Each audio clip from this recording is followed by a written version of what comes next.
Hello everyone. Tonight we have a very special guest again on the ChocoChips radio podcast. इनके बारे में मैं ज़्यादा कुछ नहीं बोलूँगा क्योंकि अगर मैं ज़्यादा कुछ बोलने लगा तो फिर आप बोर होने लगेंगे। मैं डायरेक्टली उन्हीं से पूछूंगा कि वो कौन है। एक चीज़ बस मैं बताना चाहूँगा कि when I met him for the first time I was mind blown by the extent and depth of his knowledge. पहले मुझे लगता था कि मुझे काफ़ी सारी चीज़ें आती हैं, लेकिन जब मैं इनसे मिला तो मुझे ऐसा लगा कि मुझे काफ़ी सारी चीज़ें सीखनी चाहिए और अभी काफ़ी कुछ बाकी है सीखने को। So let's welcome the guest of tonight on the choco chips radio podcast, mister Sumedh Mahishkar. Yes, Mr. Sumed, welcome to Choco Chips Radio, and we are honored and pleased to have you as the guest of honor for this episode. So I'll not talk much. Let's start with your introduction only, right? Please tell our audience who are you, what do you do, a little bit info about you. Although मैं आपको काफ़ी दिनों से जानता हूँ, लेकिन हमारी audience को आपके बारे में हो सकता है ना पता हो, लेकिन इन फ्यूचर में obviously they will come to know about you automatically, but for this podcast let's have a formal intro. Yeah. First of all, before introducing myself, what I like to say is what the Partho said. Like when I met him for the first time, he got to know that we have limited knowledge, right? We think we know very much, but suddenly one day we meet someone and we are like, how small we are in the scope of big universe, right? So the same thing happened to me. So it was not like his only experience. It was mine also. So this goes both ways, Parth. That's so nice of you and humble of you, I would say. Yeah. Yes. And secondly, when I met him, I was pursuing my BTech degree from IIT Dhanbad, and I was in this institution called Vita Institution, where I was going with my friend. My friend wanted to learn English grammar, and he was saying like it's summer and you also come with me. So I was like, okay, I'll come with him. And my goals were different than him. He wanted to learn grammar and stuff. I wanted to learn how to talk on stage and stuff and everything like that. So I got to meet him there. So we go way back, like we go like 6 years or 7 years back from the time of IIT. Now currently I am actually a private tutor. I teach maths and science, even sometimes English for like up to IIT JEE level. But I mostly focus on weak students. I think in this Corona time period, many bright students also, because they were not going to the offline classes, and because of the online classes, they have like their concepts and their basis have been like thoroughly devastated in this time. Okay, so I concentrate on weak students mostly. So that's all I do right now. That's amazing, and in fact, I'm very happy to know that you are focusing on weak students more, because people like you are very less in number, and in fact, they do not contribute also, even if they are there, because they have lack of time or whatever. I mean, lack of motivation can be anything, but in your free time, you are taking that endeavor forward. So that's a great thing. Thanks a lot, Sumit, for that introduction. Yeah. In fact, if I go on this tangent about teaching, what I've seen in teaching is people usually resort to teaching as a way of income, and it is not like they want to become the teacher. Exactly. Like they have some other goal and they don't want to become the teacher. They are doing it as a part-time thing or as a temporary thing, and they have some other dreams. I have actually seen very few people, like other than me, I have seen only 1 or 2 persons who are genuinely interested in teaching. And True. The thing is that if you are interested in teaching now, like suppose if you are interested in music making or songwriting, you will always go for the hard. So if you are interested in teaching, you will always go for the things which are impossible to teach. And these are not the things that you do in a graduate level or 10th or 12th. These are very basic things. Like how do you teach addition? Exactly. How do you teach subtraction? So my interest is in teaching. Like when I say I am a teacher, my genuine interest is in teaching. I am very interested to you get the point, I think. Exactly. How to explain this, yeah. And I'm very interested in the how the process happens also. In fact, that's so good that you genuinely want to become a teacher, and you want to not become a teacher, rather you want to teach, right? So basically, yeah, yes, It's a yes, learning process for me as well. Like, exactly, and I think exactly, that Tago one time said that the best teacher is the one who thinks of himself as a student of teaching. absolutely, And absolutely. yeah, that applies very well. Awesome, awesome, Sumedh. Wonderful. So, as you all can see, that what kind of guest is with us tonight. So, stick around, and I can assure you one thing, that you would be getting a lot of wisdom snippets from this one single podcast, and you would be compelled to think about life in an altogether different way. So, that's amazing. That's amazing, Sumedh. So, you have multiple interest areas, and I'm getting confused from where to start. So I would strike that chord of yours first, which is your favorite. We have talked about it several times, right, at multiple occasions. So let's delve into a little bit of philosophical realms. Mr. Sumedh is really interested in philosophy. Mr. Sumedh is really interested to learn about different philosophies from different walks of life. So to begin with, and on a very layman's note, if somebody wants to understand, can you throw a little bit of light on, let's say, Vedanta, Buddhism, Taoism, Zen, yoga, bhakti, and all those things which we often come across from a logical point of view, so that even a complete beginner can understand something about it?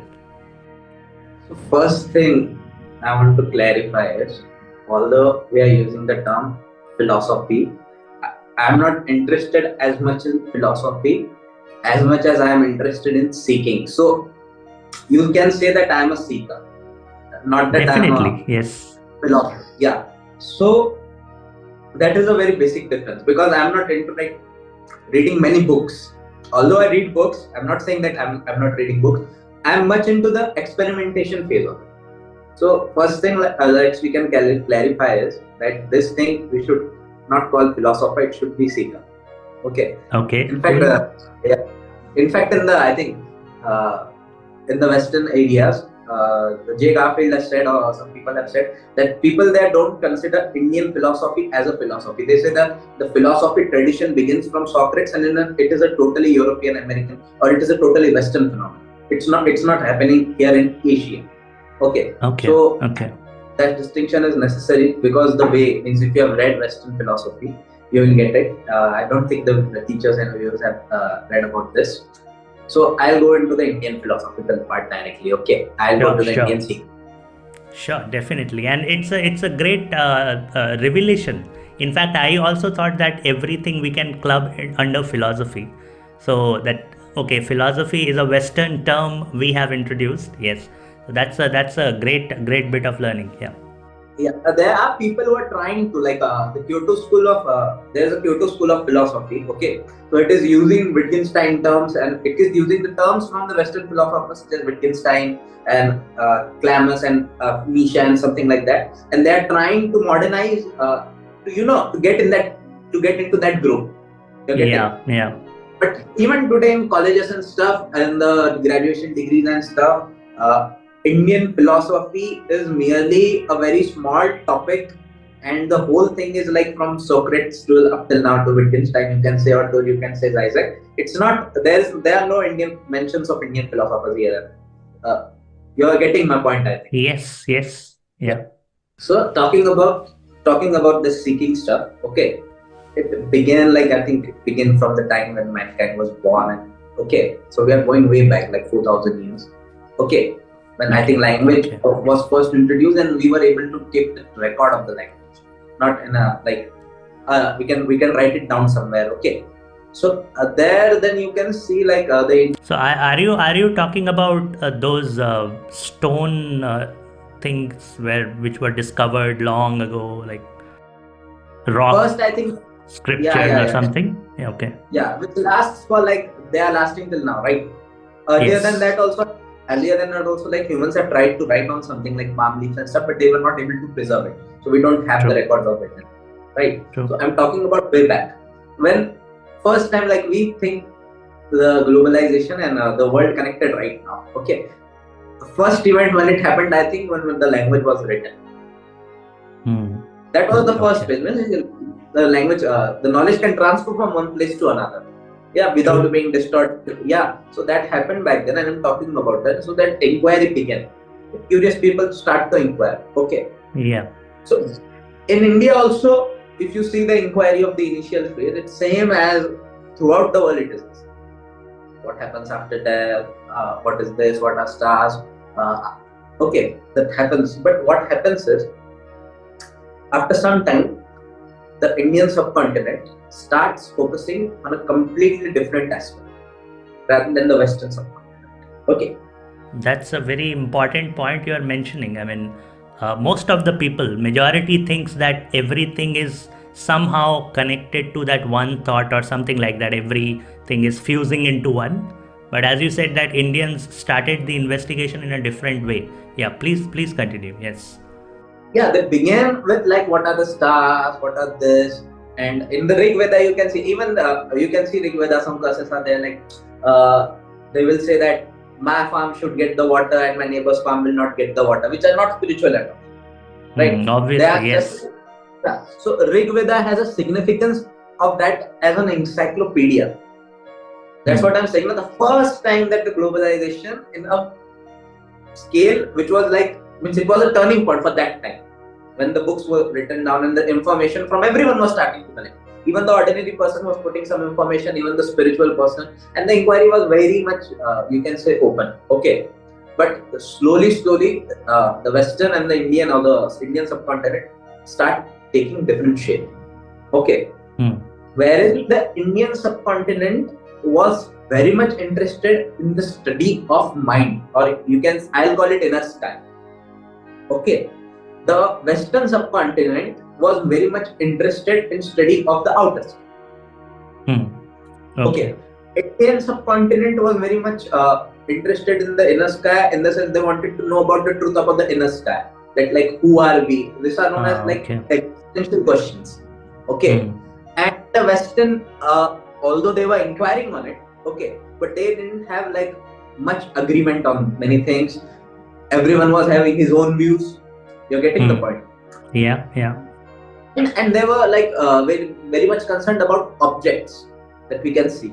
Okay, that's why the science developed over there. You can see the tangent going over there. Okay, and science does not develop as it has developed there. It does not develop here. Okay, but one thing is that even though the objects of inquiry were different, one were inquiring about the outer sky, about the world around us and stuff, and the one were inquiring about the inner world, right?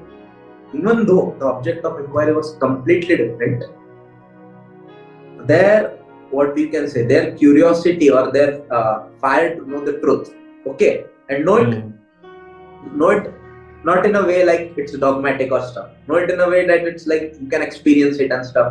You can show it, you can prove it. Was there? Okay. So then, slowly what happened? This Vedic religion, along with the Vedic religion, some other religions started to creep in. Okay, like Buddhism kept, Jainism kept in. Although I'm not talking about what the mythological part about it. Okay, what the mythology says or what the people say. I'm trying to be as historic as possible. Okay. Yes. No, it's good that you're giving the background. It's like a wonderful story. I'm learning a lot, actually. Yes. So I'll use some words. Okay, so in the Buddhist text it's written like this, but I think it's very accurate. Okay, so I'll use the Buddhist text terminology. So they said that one religion that was going on, or one way of life that was going on, was the Brahmanic. Okay, and one way of life that was going on was the Shramanic. Okay, what is the difference between these two? See, first I'll explain the Shramanic. Okay, then the Brahmanic will see the Shramanic way. There's the word itself, Shraman. Shraman, right? Yes. Yeah, what do you mean by Shraman? Effort. Yeah. So see, every religion has a salvation. It can be hell, it can be heaven. Okay, every religion has some form of salvation. Yeah. Yes. So the Shraman believe that for salvation, effort is necessary and not praying is necessary. Even if you pray, you won't get salvation. You have to have that effort. So the aesthetics which we see now, that doing tapasya for various days and not eating, and so that was the Shramanic. And even Jains today, if you see their spirituality is more like that, walking barefoot, not eating after 8. It's Shramanic. Even Buddhists. So they come under the Shramanic. So in the Shramanic, you can say way of life, you don't ask for help. You don't ask for help to the Almighty. Okay. You are indifferent to the Almighty. If you don't know about it, you are indifferent about it. You say your own effort will give you the salvation. Okay. So is it something like karma? I mean, what we say that okay, whatever you would be doing, you will be getting back that. So is it something like the karma, which we have the concept of karma, that hey, whatever I'm trying to make an effort for, I would get the result. Is it similar? You can say that it is similar, but Shramanic do not invoke God because you cannot inquire about God. Okay, all right. That is my interpretation. You cannot inquire about it. You cannot make a true statement or a false statement about it. You cannot know it. Basically, it is that. Okay. You're getting the point. Yeah. That's my understanding. But I'll say, but it is my understanding. And the Brahmanic people say that no matter how much effort you put, until there is a grace from above, you can get salvation. From the modern point of view, what I get is I'll get from the modern point of view. Okay, and I think it has to involve discussion of free will. Yeah. So what is there is like the Shramanic people, okay, believe in free will. What I think, in some level, that's why they say that you yourself can do it. Okay, apart from the causes and condition, you have something like free will, and it will do it. Okay, means you have the will, you can do it. And the Brahmanic people are like very interesting. Now we see them as a people of faith, but what I think is, what they are saying is they are being more hyperlogical. They are saying that in some way we don't have any free will. Can you clarify this idea a little bit? What you just mentioned? I mean, yeah, in simpler terms. In simpler terms, is like, first, if you inquire about free will, you will be devastated to know that you won't find any reason to believe in free will. Well, what is the reason for that? Let's break it down. Yeah, that's exactly what I wanted to understand. Yes. We believe that the world is run by cause and effect. Or at least the scientists believe that there is no magic happening. Right? So if everything is conditioned to cause and effect, our free will is also conditioned to cause and effect. So our free will has a cause. If our free will has a cause, how is it free? Or do we even have a will? Very interesting. Okay. Yeah, now I get it. Okay, I had a debate with someone, and although I'm a Buddhist, I was defending the term of soul for this mere reason that you can. What is the need of these things? Like, people don't know what is the need of like soul and stuff. You cannot explain free will without it. There has to be some magic. Otherwise, you have to go that there is no free will. If there is no free will, then there is no karma. There is no good and bad. No one is responsible for whatever is happening to you. So don't you think that, okay, if we bring in the concept of some monitoring entity, basically we are boiling down to that, right? That, okay, something has to happen for something else to happen.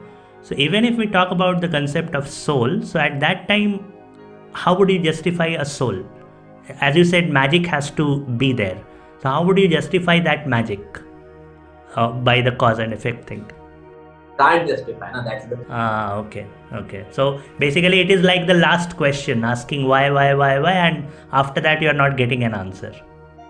You can't. You have to like be imaginative. So the Shramana is saying you have to do the Shraman.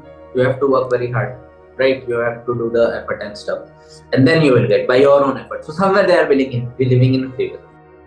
Okay. Very anti-logical thinking, na? Yes. In some way. Exactly. Yes, and we say that they are logical. Other Brahmins, what they are saying, that the law itself, what they are, I think what they are worshipping is not a form of God, in the sense that the God is a person or a monitoring entity or something like that. What they are worshipping is the law, the cause and effect itself. Okay. Some Okay. form of cause and it's not the person, it's the principle that they are worshipping. And the Taoism makes it very clear. Okay, Got in it. Taoism Got it is. it. So they are saying until the cause and effect decides, when the free will, when we'll get, means until the cause and effect decides, we won't get salvation. So they are worshipping in that sense. So this is the difference between Shramans and Brahmans. Okay. That's brilliant, and I'm thankful for that you clarified it so well. In fact, this is a kind of a class for me as well. So I can imagine that what the audience would be thinking listening to this and what they are getting. So great, great. Please go ahead. Yeah. Yeah. So this started to happen, and you see now they are inquiring about the inner sky, and these two traditions formed. Okay. These two traditions, Shraman and Brahman, although I have used the word salvation, I have not explained it. Right? So I'll Yes. now explain the Indian version of salvation. Okay. And I think the person who systematized this, at least in the written form, that what is spirituality, what is not spirituality, what are the goals of spirituality, has to be Gautam Buddha. Yeah, in fact, I also have studied Gautam Buddha a lot, and in fact, I love Buddhism, but not like the way you do, because you understand far more things than me in this domain. So yes, I would like to know more about it. And काफ़ी deep knowledge आप share कर रहे हो. That is really fruitful. In fact, we see these days people getting into things ऊपर से, and they call themselves spiritual leaders and all. So उनके लिए एक आई ओपनर होगा ज़रूर. Yeah, please. So you see, what I'm saying is, although I'm saying the man who systematized this, I'm not saying Buddha was the discoverer of it or the inventor of it. I'm sure even before Buddha, there were people who knew. Okay, like we know how to see, but we don't know the theories of our eyes, and we don't know the theories of our see. Yeah, True. we know things, and like in music also, we know some people have the great ability to tell different notes apart and even memorize them. They can recognize them. Okay, but they didn't know that was a consequence of the wavelength of the frequency. Exactly. Yes. Okay. Our sense organs gives us like a subjective interpretation of the world, which we know in our terms only. Okay, we don't know the objective truth about it. Okay, some objectification, to make some kind of objectification, a scientist is needed, right? So this thing, I think Buddha did. He gave the definition of spirituality. And that is why Buddha is also called at times spiritual scientist. I have seen this written at a lot of places, that first time Gautam Buddha gave the scientific angle to dharma. Dharma, I do not know how do you interpret it, but by dharma they mean basically the kind of philosophies or the kind of inquiries we are doing. First time he came and gave a complete, you can say, scientific model to it. Am I correct? I will not use the term scientific. Okay. But I will say first time he gave a logical model to it, which was not based on. Yes. Start in Buddhism, the prerequisite is not faith. All other religions, in the Shramanic also, in Taoism also, the prerequisite is not faith that you believe. The prerequisite is whatever I'm giving to you, you inquire. Yes. And he says that through that inquiry you will have faith. While inquiring only, you will see that what is real, and that is the exact reason that you do not need to believe. Right? Yeah. Cool. Atmadipa Bhava is the last statement. Yes, exactly. Be a light unto yourself. Yeah. Yourself. So Buddhism does not require any kind of faith. But don't mistake, like, this is the thing, people will have fights about this. Okay. Although there is no mention of God, he says that no one is like worthy of giving prayer to. Okay. There is no one worthy of worship. And still you should have the bhavanas or the feelings of worship. So he's saying very different things. Like he's not very radical in the sense that he's not very extremist. If he's giving also something which seems anti, you have to inquire to it, like what boundaries he's setting. Okay. Yes. Even if he's against God, he's not against prayer and worship. His prayers and worships are necessary, but to whom? It's addressed to no one, but you should have that feeling. Exactly. Very subtle points, right? In fact, at one point of time, I also felt that Gautam Buddha somehow is not an atheist, but No, he's not atheist. pretending to be an atheist so that he can bring the angle of inquiry. Is that true? Yeah. Yeah, he is like, you have to inquire, you have to know the truth, and then you will develop faith through that knowing. You cannot have faith, and if you like force yourself to have faith without inquiring, then that will be the problem which we are dealing with right now. Exactly. Yes. Very valid point. In fact, this should be taught actually, instead of teaching that hey, this is the God, you should bow down. We should always question the why, right? And we do not do it since childhood, and that causes all the problem. Yeah, curiosity is very important, and not submitting to any kind of dogmatism is also very important. I think science is facing this problem. It has developed its own dogma. Yeah, Wittgenstein, somewhere he has said on his Tractatus, okay, he has said like this: the view of the ancient was of cunning. He said something like this: the people nowadays treat laws of nature as if there were some inviolable things like gods and stuff. Okay. And he says that the laws of nature do not explain the natural phenomena.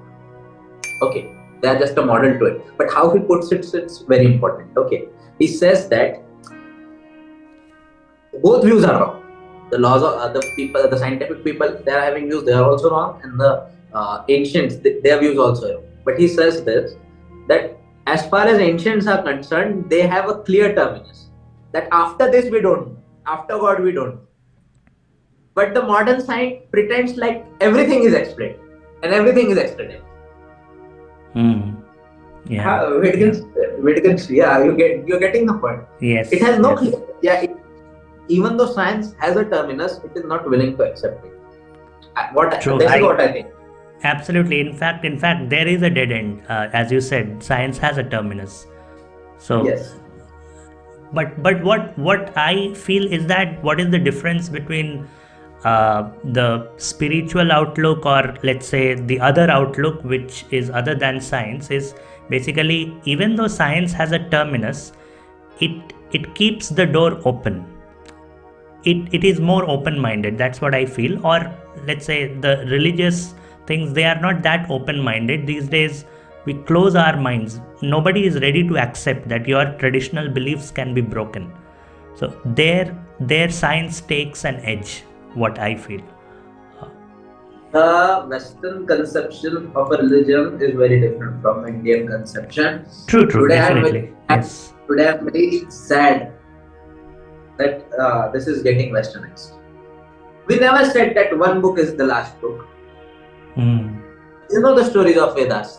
Yes. Yeah. There are 4 Vedas, everybody knows this. Then there is a revolution within the Vedas, which are called the Upanishads. Yes, exactly. And these Upanishads are denying the Vedas.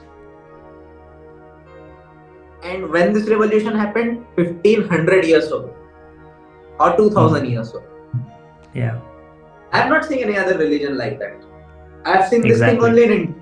Yeah, that you write new stuff and you say that the things that were there in the previous stuff, they have some truth. Okay. But that models have expired.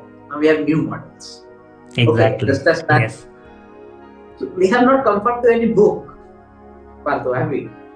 So, religion is open-minded. Actually, I am very sad that nowadays, like from the past century, earlier it was. Definitely I agree. If I go via the path of Upanishads, it more seems like a scientific document to me, inquiring about the own self, right? But the pity is that these days what we perceive religion is, it's basically very, very different. It's all chaotic, right? And that's the sadness. Yeah. So Buddha, I was saying that Buddha gave I think the first time anybody gave a sensible definition to what is spirituality was Buddha. This is what I think. Okay.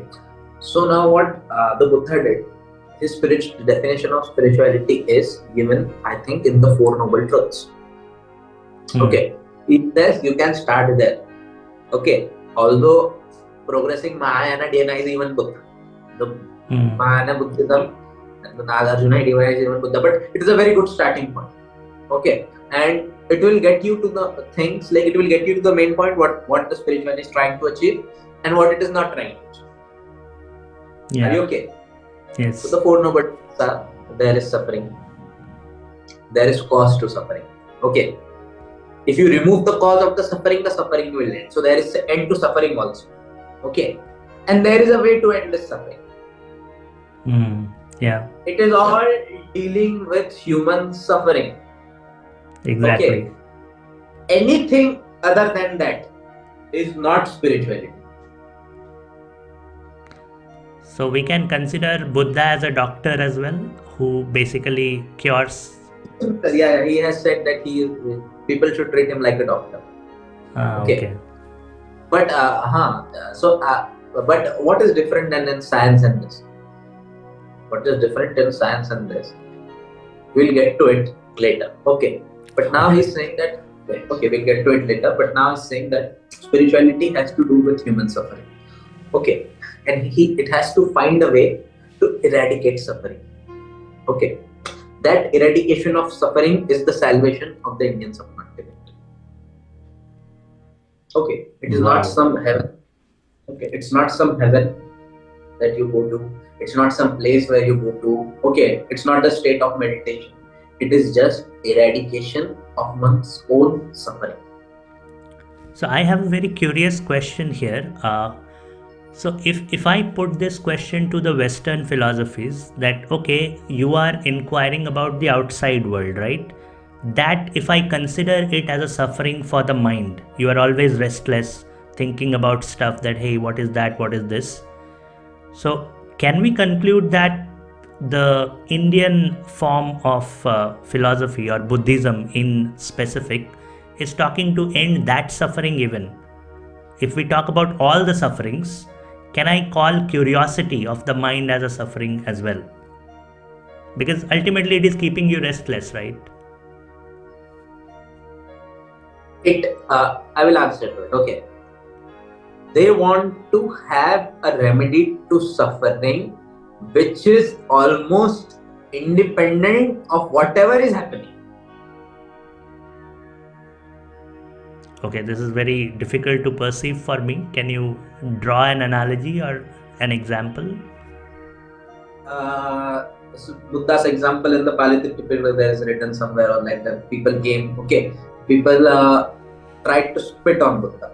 They were spitting on Buddha. Buddha did not suffer. People tried to cut the thumb of Buddha. Okay. Did not suffer. And what I'm saying is they are trying to find a remedy to suffering which is actually independent of whatever is happening in the external world or in the internal. Okay. So basically it encompasses the outside inquiry as well, what I can understand. It encompasses everything, right? Yeah. What action you are doing, it's not of the matter to them. It is that your suffering should be eradicated. Okay. But we are talking about very panel. Okay. We are talking about very panel. Such as like, is there any compulsion to discipline? Like a disciplined person has to be like that or has to be like this. Is there any compulsion? That to learn discipline, you have to start by introducing so many things which are not part of the discipline, right? To start introducing them, and afterwards you learn. Okay, so we are talking about that level, which is very high. What I'm saying is, it is independent of whatever is happening on the outside world and the inside world, and it is not painlessness, and it is not constant happiness either. Okay. Wow, this is such something really amazing. It is not painlessness and not even complete happiness. So that is this the reason we call that Buddha took the middle path? No. Where I'm getting is like people don't. People want to inquire about suffering, but let us try to define suffering. How Buddha Okay. define? Okay, so he says that you suffer. Okay, when something you don't like comes to you. Yeah. Okay, something you like goes through means you get detachment from what you like. Okay, so this is suffering basically throughout life. Something comes to you temporarily, you think you are out of suffering, but the person is gone and the suffering is still.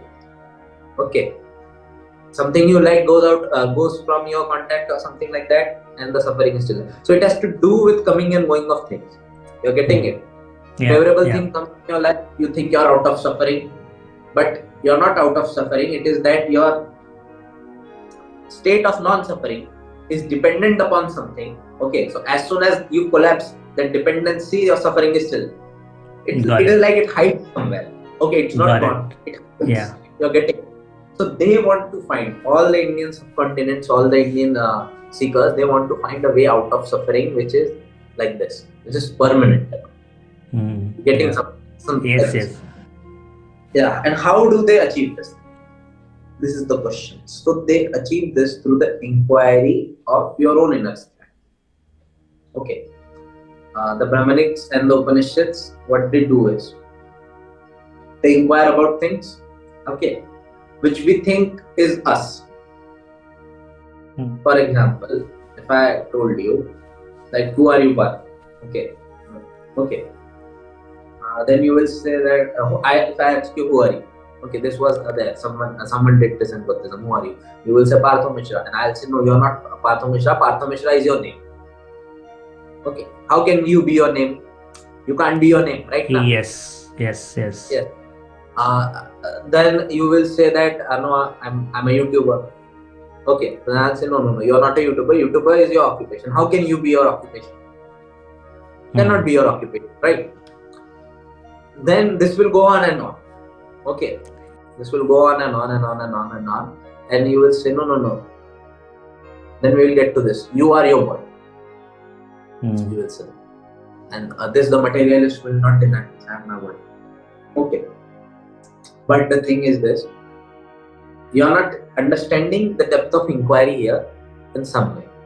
What you are not getting is when you refer to the self. Okay, there is a feeling within you that 10 years before this time you were the same as you are now, and you will be the same after that time. Okay, so there is a thing of consonance in you which stays constant. Okay, so when you say you are your body, now you inquire the body.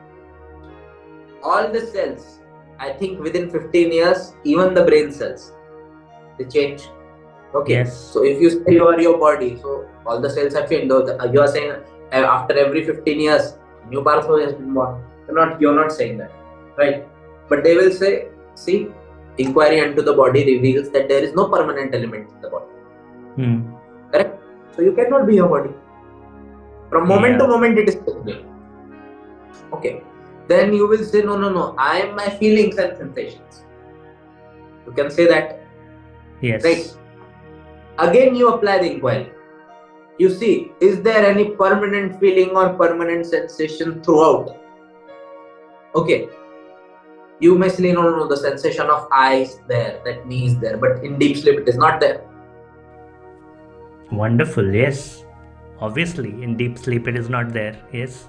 You are not, while going through anesthesia, it is not there.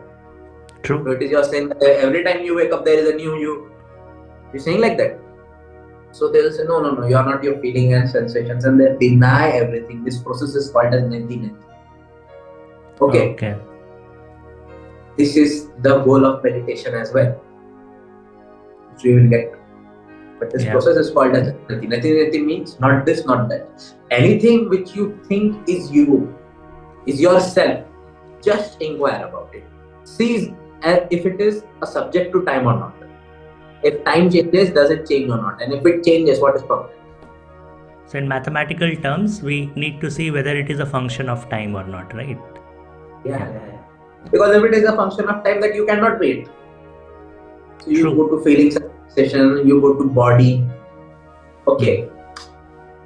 You start to deny everything, but the Upanishads stop at denying the one who is observing, Okay. the witness. Close your eyes and you are feeling your sensation. Who is the feeler of your sensation? Who is feeling your sensation? I don't have a definitive answer to this. Yeah. Someone is feeling your sensations now. True. So they call it the witness. They call it the witness. And they will not deny this witness, and they will say that this witness is the self.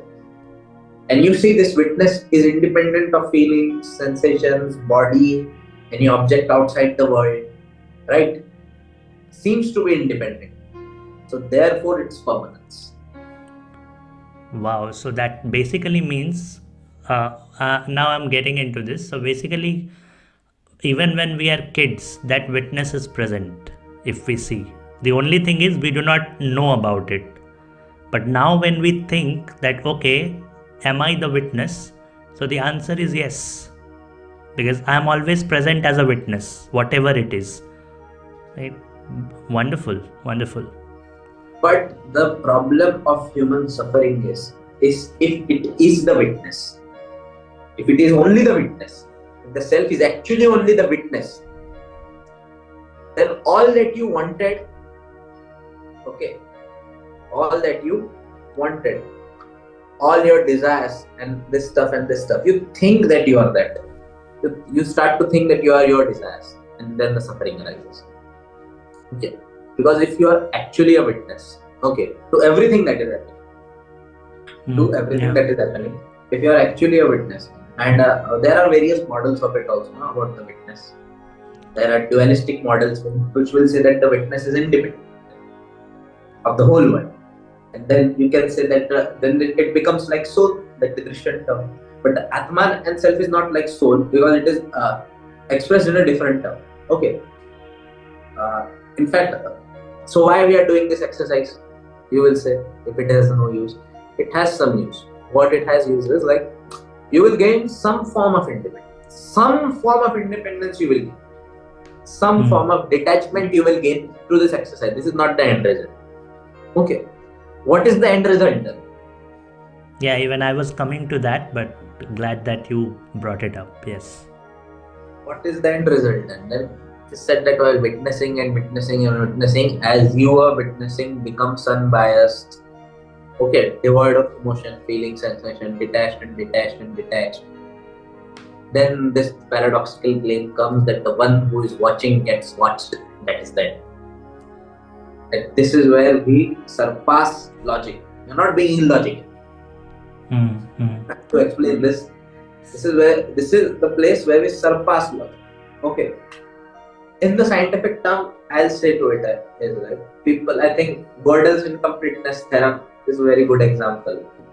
I invoked it when we met for the first time, right? Yes, exactly. Yeah. So it is saying that Gödel's incompleteness theorem, what is saying? It is saying that there are truths involved, okay, which are true, and we will never be able to have a definitive proof about them whether they are true or not.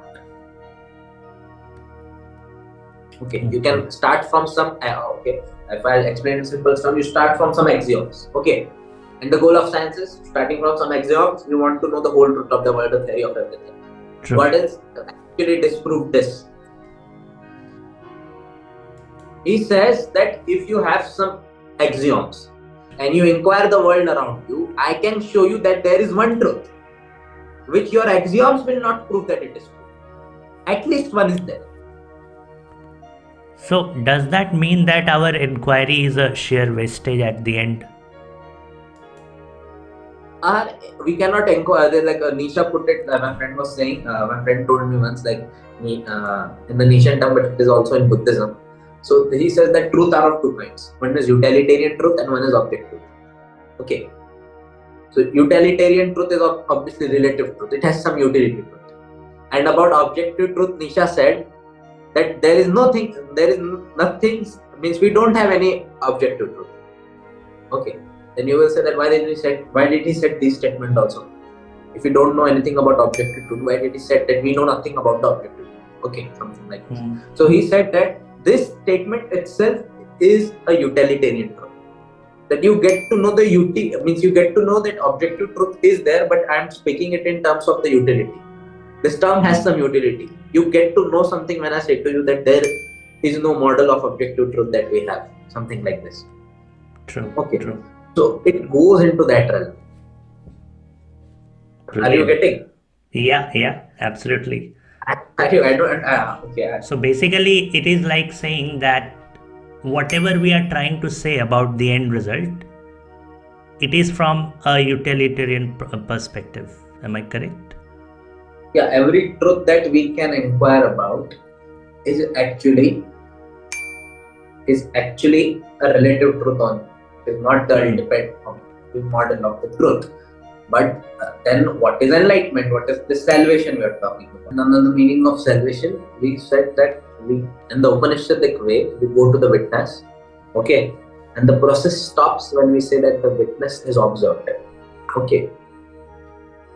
And you get to know in some way or some form the truth, okay? You're getting this point. But so you see what the Upanishadic way was doing, okay? Everything you thought as you, okay, they were destroying it. You thought of yourself as a body, you take away the body. You thought of yourself as your thoughts, they take away the thoughts. You thought of yourself as your feelings, sensations, you take away that. Okay. Every element that you go and say to them, no, this is the self. They will take up. True. Okay, and they True. will say that witness is the self. Okay. But they'll go to the witness, and even then they will say that until the witness is observed, you will not come in contact with it. Okay, that's what it is. What happens is now. Before you go to that, I have one curious question. So, when we say that you are the witness, so how do you give a shape to the witness or form to that witness? If you again start saying that okay, witness is your body, then again you are wrong. Witness is your let's say any entity, let's call it X. Again you are wrong because again you are not a witness, some entity. So what kind of shape or form we give to the witness? We don't give any. We don't answer positively anything about the witness. Okay, we only say that it is a witness. It is that which is. If you say you are the body, I'll say you are the watcher of your body. The one who lives inside your body. You are not your body. Okay. You say that I am my feelings and sensations. Then they will say that you are the feeler of your feelings and the sensors of your sensations, something like this. If you say that I am my thoughts, they will say you are the thinker of your thoughts. You are not your thoughts. You cannot be your thoughts because thought comes and go. Then what are you saying that with the emergence of thought you are born and then you die? Saying something like that. That cannot happen. And if it is subject to time, then the personal continuity will not be. True. Absolutely. But they stop on witness because logic has limits. Even coming to witness, and then they say that somewhere along the line you will know, okay, that the witness gets observed, they say. Okay. And after this point, there is no way that without a paradoxical thing, you can build a theory upon this. After this point. Okay. So now coming to Buddha. What did the Buddha do? Osho explains it very well. Okay. I think Osho explains it very well. What he says is, Buddha is like you go for a doctor. Do you inquire about health to a doctor? Have you seen that you go for a doctor and you inquire how to stay healthy? Do we do that? Rarely we do, but I mean we generally ask a question that hey, how can we stay healthy? But normally we go for a cure of our ailments, like hey, I am suffering with something. Do we specifically go for like I want to stay healthy? No. Tell me what. No, we don't. Right. So what Osho gives an example. He says that health is actually outside our definition. Only thing that we are inquire, only thing that we can, health is our nature, he says, and we cannot inquire about our true nature. Everything that we can inquire about is some outside entity. So disease comes from outside. We can inquire about the disease. Okay, and when the disease goes, we can say that we are healthy. Disease, any kind of disease it goes, we can say we are healthy. Okay, but nowhere in this we are giving a definition of healthy health which is independent of disease. Are we giving any definition of health? And this is not a very good definition then. It is a very definition in a very negative term. Okay. So when Buddha comes into the picture, what he does is, he says that there is no self. Okay. Why does he do that? But this idea is very difficult to perceive from a normal mind, because the moment you say that, hey, there is no self, then our biased perceptions come into picture. What you can say is a shastra or any book which is asking you to inquire. Okay, it is useless if you are not intrigued about the inquiry, if you are not scared of it. Okay, because you can just start believing in it. Okay, I'm not the body, I'm not this, I'm not that. Where is the inquiry? But when we put it like that there is no self. When he puts it like that, there is no self. Now you want to inquire. What if it is true? Somewhere you are disturbed. Exactly. Right? Yes. He is disturbing you very much. Okay. How does he prove that there is no self, or what reasons he gives that there is no self? Okay. And he is not denying that everyday experience of the self. He is actually denying the Upanishad way of finding any permanent thing of self. Okay. Any permanence you cannot find. Okay. So he is saying that actually there is no self if you think of a self as a permanent entity that goes on from one life to another and so on and so forth. There is nothing like that, he's saying. But he's saying this for a reason. Okay. He's saying this thing for a reason that it is very hard to corrupt these things. If you put it like this now, it is very hard to corrupt it. And even if you corrupt these things, okay, even if you stray away from the path, people will not like it. People did not like it even then when he said that there is no self. Yeah. So it is not oriented on becoming famous. It is not oriented on becoming, you can say, anybody can misuse it for anything else. It is not oriented on that. He's giving it for this reasons. Now what he means from this. Okay. First of all, he gives a model of self. He says the self is made up of 5 aggregates. Okay, 5 things. And all the 5 things that I see, even consciousness, even witness, is subject to change. It's impermanent. Okay. So are you getting the point? Yeah, so he basically denies the base of Upanishads, if I say. Yeah. So because Upanishads say that, hey, at the end you will find the witness, and somewhere you would find that, okay, witness is also observed.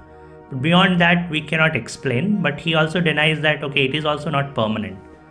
So you can, so any smart person will see that both of them are saying the same thing. How come? They stop at the witness, but the witness gets observed. If you try to, now it is gone into circle. Okay. Okay.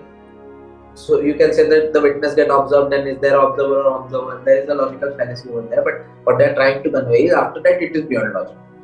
After that it is something that cannot be brought into words. Okay. Buddha is saying that.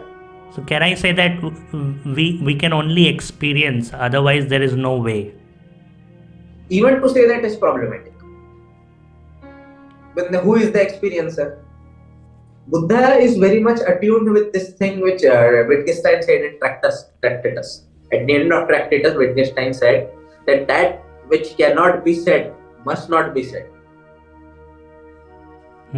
Yeah. Bring yourself to the inquiry.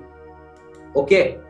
When you see that everything that you are thinking is yourself is not the self, you eventually come to a point where you come to the sudden realization of salvation, in which you get the answers. Okay. But I will not say what the answer is, because any answer I'll say, you will destroy it. You will make stories out of it. Buddha remains silent on these things. He will not say what is true. That's why he'll talk about your suffering, he'll talk about eradicating your suffering. The way of Upanishad is always trying to tell the person what is truth, what is truth, what is truth, what is truth, what is truth. Okay. But then Buddha says that, but it cannot be said, then you are confusing the person. And even you are bringing the person fundamentally for inquiry, because as the Upanishad started, it is always a discourse between the student and the teacher. Okay. True. Or the god and the student. Okay. But it is a dialogue. Bhagavad Gita is a dialogue of question and answer. So inquiry is made. Okay. And truth anyhow you cannot give. Right? Truth anyhow you cannot give. So why not bring in people for inquiry of the self and let them know from themselves? Okay. So that you don't produce any theories or any absolutes about that is its nature is like that, and like that, is like that, or we don't mystify it. So Buddha's way is like, that is my interpretation of it. The Buddhists will get angry. They will say, no, Buddha said there is no self. But this is my interpretation. Okay, so my reason for this interpretation is, we were talking about the Shramanas, the Buddhist and the Jainis were Shramanas. Okay, other than, there was also one kind of Shramanas who were the Ajivikas. Ajivikas, yes. Okay. Yeah. Ajivika's idea of salvation is, once you come to realize that you don't have any free will, you are out of suffering, because you know that it is destined, whatever is going to happen to you. Okay, there is no, obviously you will get to know that there is no self, but Buddha denies it. I think this is the only time where Buddha doesn't give any reason, because I think no one has been able to give a reason to justify the thing. Okay, Buddha denies it. Okay. So Buddha denies it basically means that he feels that, okay, you can change your destiny. That's what he feels? Okay. Yeah, obviously he feels that way, na? Therefore he is denying it. Okay. But he will not talk about what is the real nature of the self, because it cannot be brought into words. That's the thing. He will talk about all our diseases, all the ignorance we have, all the falsities we have kept in. But he will not talk about the ultimate truth. That is the Shramanic way. That is my understanding. And the Brahmanic way or the Upanishadic way is, even though it cannot be said, they will point, give fingers. Okay. In fact, in one way you can say that the silence of Buddha is also pointing towards the truth. But it is actually without words. It is also a pointer, but it is actually without words. Somewhere or somehow you have to point. So this is the thing. Okay. Now we can come to like the specific.